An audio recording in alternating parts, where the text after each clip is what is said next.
itu. Kemudian, simbol K3 biasanya kalian lihat seperti ini ya simbolnya, lambang K3. Itu ada artinya ya, jadi ada palang, palang di tengah-tengah ini artinya bebas dari kecelakaan dan penyakit akibat kerja.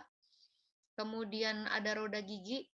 Roda giginya kalau dihitung ini ada 11, sorry, nanti roda gigi dulu aja. Roda gigi itu artinya bekerja dengan kesegaran jasmani dan rohani.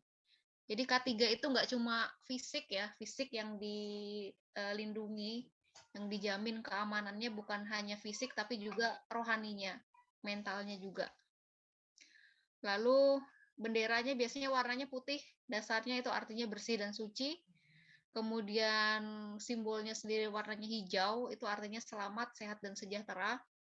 Kemudian roda giginya ini, tadi ya saya bilang, kalau dihitung itu roda giginya ada 11, jadi menyimbolkan atau menggambarkan jumlah bab yang ada di Undang-Undang Nomor 1 Tahun 1970. Tolong dihafalkan nomor undang-undangnya. Ini undang-undang di Indonesia yang mengatur tentang K3, Undang-Undang Nomor 1 Tahun 1970. Jadi dia induk Undang-Undang K3 ya, Nomor 1 Tahun 1970. Nanti saya perlihatkan undang-undangnya isinya seperti apa. Itu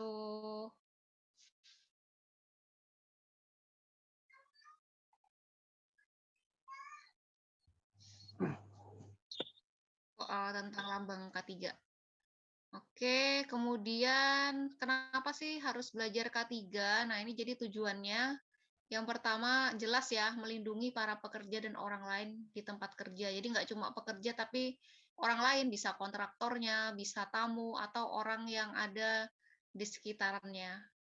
Kemudian menjamin agar setiap sumber produksi dapat dipakai secara aman dan efisien.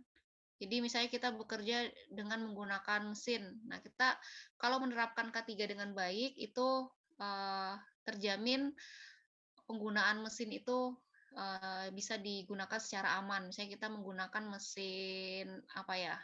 Mesin gerinda lah. Gerinda itu kan gergaji lah. Gergaji itu kan tajam ya, berbahaya. Nah, kalau misalnya kita pakai APD terus menerapkan K3 yang baik, nah alat gergaji itu kan menjadi aman untuk digunakan.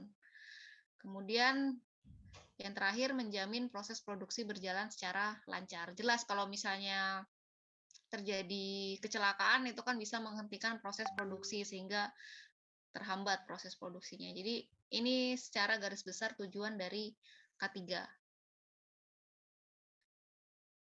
Oke, kemudian ini ya, jadi kalau kita amati di tempat kerja itu ada orang yang bekerja namanya tenaga kerja. Kemudian si tenaga kerja itu menggunakan alat bisa mesin, bisa perkakas dan lain-lain untuk menjalankan proses produksi, yaitu mengolah bahannya. Bahan menjadi sesuatu lah. Nah, interaksi antara tenaga kerja dengan alat itu bisa memberikan resiko pada keselamatan. Misalnya kalau kita pakai gergaji bisa misalnya tergores atau terpotong tangannya. Berhubungan dengan keselamatan. Keselamatan ya. Nah, terus kalau tenaga kerja dengan bahan, interaksi tenaga kerja dengan bahan itu bisa menimbulkan resiko pada kesehatan. Misalnya, kalau kita bekerja di tempat yang bising, jangan bising lah, itu nggak terlihatan ya bising.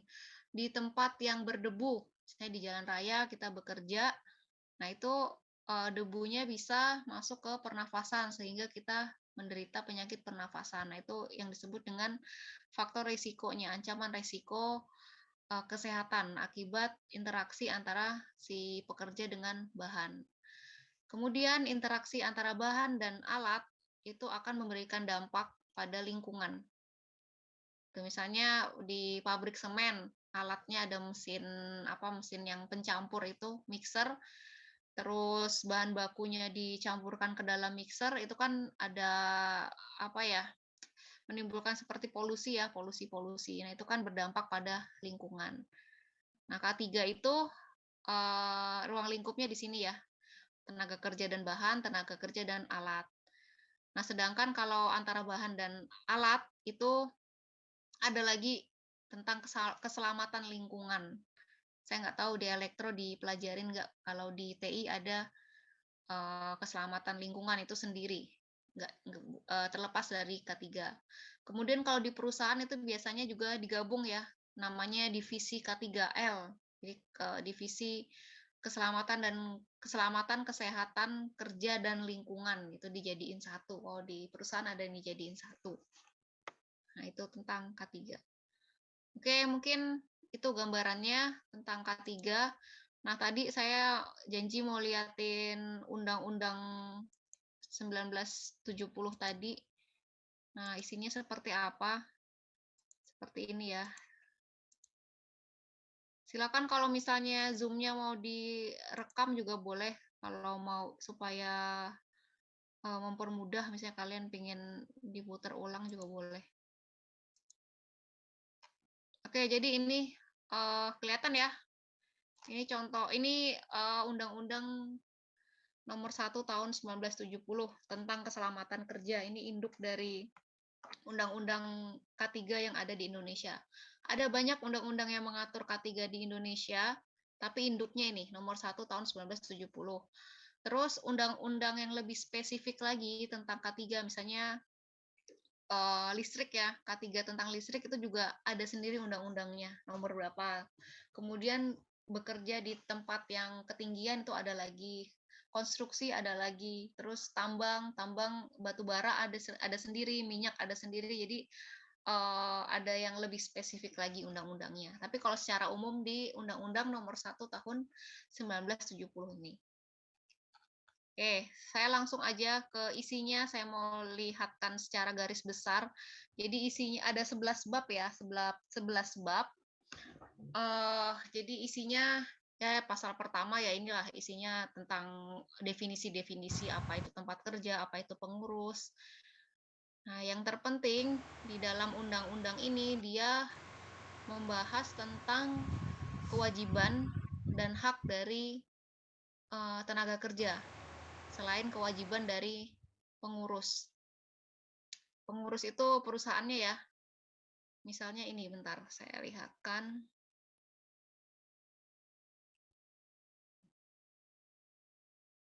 Sebentar. Oke, jadi nih, seperti terlihat di sini ya. Di sini ya, bahwa salah satu kewajiban dari perusahaan itu adalah wajib memeriksakan kesehatan dari tenaga kerja yang baru diterimanya. Jadi kalau kalian mungkin nanti ada yang habis lulus mau buka tempat usaha sendiri, kalau misalnya mau merekrut karyawan sesuai dengan Undang-Undang K3 itu kalian wajib untuk memeriksakan kesehatan dari karyawannya. Gitu. Supaya apa? Supaya ya tadi mengurangi risiko K3 ya. Misalnya kalian harus bekerja di tempat yang berdebu. Ternyata karyawan kalian itu punya penyakit asma. Tapi kalau kalian nggak periksakan di awal kan kalian nggak tahu, oh si karyawan ini punya penyakit asma loh gitu. Jadi kan bahaya kalau misalnya karyawan itu bekerja di tempat kalian. Dan dampaknya apa ya? Dampaknya nanti kalian sendiri yang harus membayar biaya pengobatan si karyawan yang bekerja di tempat kalian itu. Nah, kemudian perusahaan juga diwajibkan untuk memeriksakan tenaga kerjanya secara berkala. Jadi nggak cuma waktu awal diterima, tapi secara berkala itu juga harus diperiksakan tenaga kerjanya supaya tahu ada nggak sih efek dari pekerjaannya itu terhadap kesehatan dari karyawan. Gitu. Nah, terus ada lagi nih, ini kewajiban dari perusahaan itu bahwa perusahaan itu wajib menunjukkan kepada tenaga kerja baru itu kondisi atau bahaya yang mungkin timbul. Kemudian APD-nya apa aja yang ada di perusahaan, terus yang harus dipakai apa, kemudian bagaimana cara atau sikap yang aman untuk bekerja ini wajib disampaikan oleh perusahaan. Nah, kalian kalau misalnya kerja di perusahaan ya kalian harus tahu juga ini dan harus menanyakan ke pihak perusahaannya. gitu ya. Nah, ini salah satu, eee, poin dalam Undang-Undang K3 ini. Biasanya kalau di perusahaan ada istilah namanya safety induction gitu. Safety induction diberikan ke pekerja baru atau tamu ya, tamu atau siapapun yang baru masuk ke tempat kerja itu. Tujuannya apa ya tadi, tahu kondisi bahayanya apa, kemudian kalau terjadi kecelakaan seperti apa, kalau terjadi kebakaran seperti apa, kalau terjadi sesuatu yang membahayakan keselamatan dan kesehatan kerja seperti apa. Nah, itu disampaikan di safety induction. Oke, kemudian ada juga di sini disampaikan hak tenaga kerja. Nah, ini hak kalian ya. Hak kalian sebagai tenaga kerja nanti. Kewajiban dulu deh. Kewajiban tenaga kerja itu salah satunya memberikan keterangan yang benar bila dimintai keterangan oleh pegawai atau pengawas. Jadi kalau ditanyain, "Tadi, terjadi apa? Kok ada kecelakaan kerja?" Nah, itu kalian berkewajiban untuk memberikan keterangan yang benar. Kemudian kewajibannya memakai APD, lalu menaati semua syarat K3 yang ada di perusahaan, gitu. Dan kalian juga bisa, menyatakan keberatan kalau misalnya diberikan pekerjaan, di mana pekerjaan itu tidak disediakan APD atau, berbahaya ya, berbahaya dan tidak ada langkah pengendalian yang diberikan oleh perusahaan. Itu kalian berhak mengajukan keberatan ke perusahaannya, gitu. Kemudian, haknya tadi bisa mengajukan keberatan. Nah, itu, salah satu beberapa yang diatur di dalam pasal ini. Nah, kemudian ada juga diatur gimana kalau misalnya dilanggar pasal-pasal tadi, misalnya pekerjanya, tidak pakai APD gitu ya, kan padahal salah satu kewajibannya adalah menggunakan APD.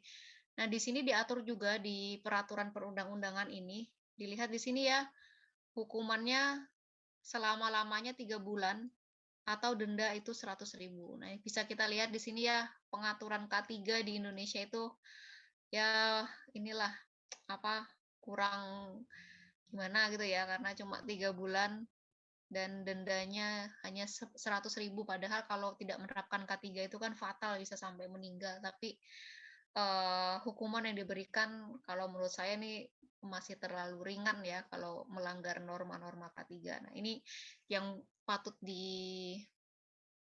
disesalkan lah dari peraturan perundang-undangan ini. Maksimal 3 bulan dan setinggi-tingginya 100.000.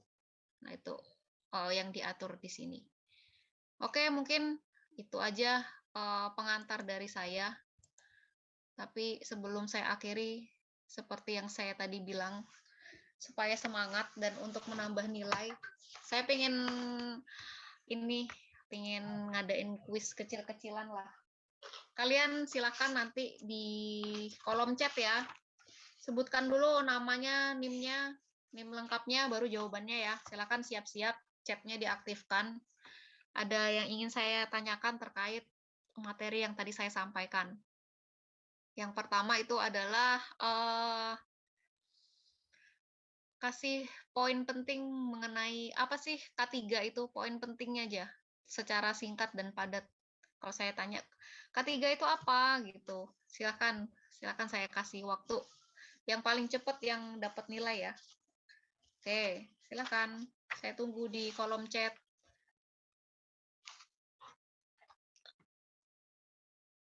Intinya aja.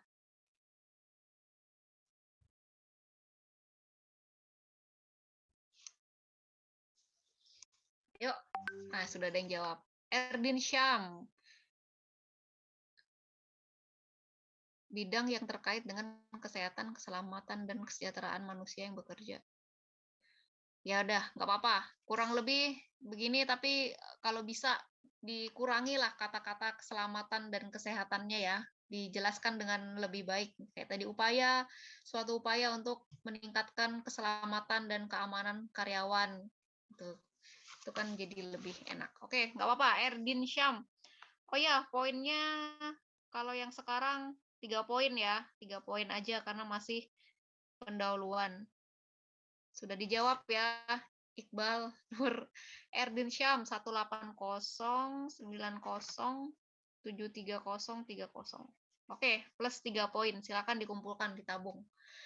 Oke, pertanyaan kedua adalah tadi undang-undang yang mengatur keselamatan kerja tadi nomor berapa sih? Undang-undang induknya tadi.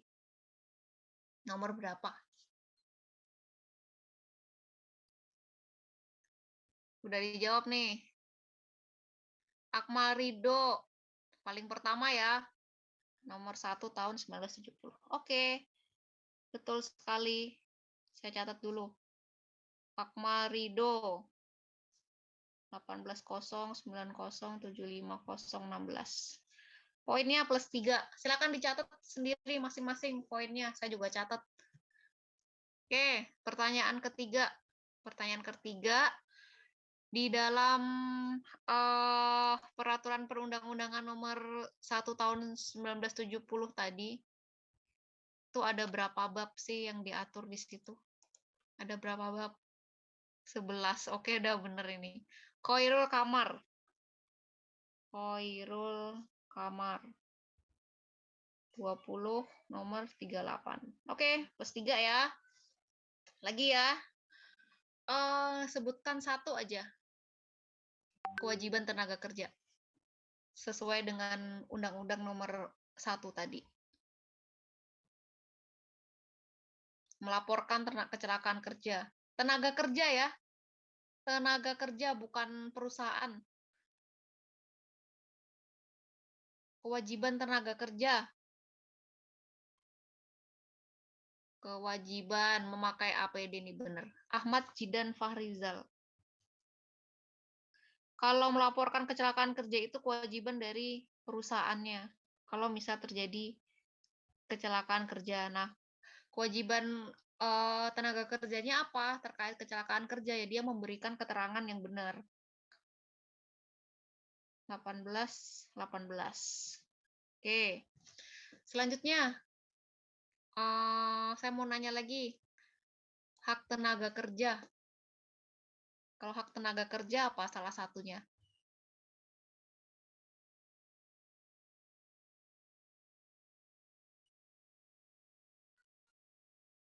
Yo, silahkan. Salah satu hak tenaga kerja itu apa? Hak mendapatkan APD. Oke, gampang ya nih. Ya, benar. Muhammad Akbar. Muhammad Akbar ya, yang paling pertama, 1819. Plus 3. Oke, satu lagi pertanyaan terakhir. Kalau misalnya kita melanggar undang-undang tadi terkait K3 itu, bagaimana konsekuensinya atau hukuman yang diberikan?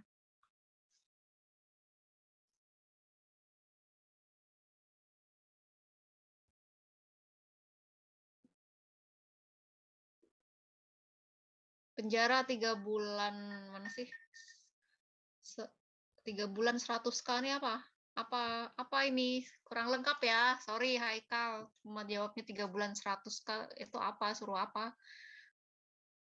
Saharudin 3 bulan penjara, tapi kurang lengkap. Ada ataunya. Sony Gunawan, penjara 3 bulan atau denda 300.000. 300.000-nya salah dendanya ya. Penjara 3 bulannya benar.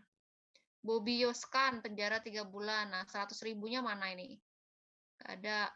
Ade Kurniawan, penjara 3 bulan aja. Khairul Kamar, penjara maksimal 3 bulan dan denda 10.000. Kok 10.000 ini dendanya?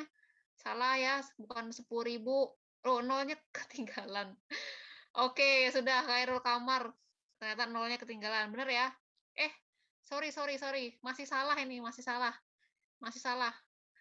Ada salahnya. Nah, ini yang bener nih, Ahmad Nur nih. 3 bulan penjara atau ya, bukan dan tapi atau denda 100.000. Ahmad Nur Fajri 1835. Oke, ada 6 orang ya yang dapat tadi. Erdin, Akmal, Khairul Kamar, Ahmad Jidan, Muhammad Akbar sama Ahmad Nur. Oke, selamat ya yang sudah dapat poin di pertemuan pertama. Poinnya plus 3 poin. Silakan nanti dikumpulkan di pertemuan-pertemuan selanjutnya. Kemungkinan nilai poinnya akan banyak sesuai dengan bobot dari pertanyaannya. Oke, mungkin itu aja ya kuisnya. Nanti pertemuan selanjutnya disimak baik-baik yang saya sampaikan biar bisa jawab kuis dengan baik ya. Silakan dikumpulkan. Mau jawab terus juga nggak apa-apa. Yang penting cepet-cepetan yang saya lihat yang pertama jawab. Oke, mungkin demikian saya sampaikan untuk perkuliahan pertama hari ini. Semoga bermanfaat, semoga ada gambaran ya, gambaran terkait perkuliahan ketiga. Kita jumpa lagi di minggu depan di jam yang sama ya, jam 13. Oke, saya akhiri cukup sekian. Terima kasih. Mohon minggu depan bisa diaktifkan kameranya, pakai baju yang bagus ya, seperti benar-benar kuliah. Saya akhiri cukup sekian. Terima kasih atas perhatiannya. Saya tutup. Assalamualaikum warahmatullahi wabarakatuh. Selamat siang ya. Waalaikumsalam warahmatullahi Waalaikumsalam warahmatullahi wabarakatuh. wabarakatuh. Waalaikumsalam warahmatullahi wabarakatuh. Saya N ya. Terima kasih Bu. Ibu. Ya. Terima kasih Bu.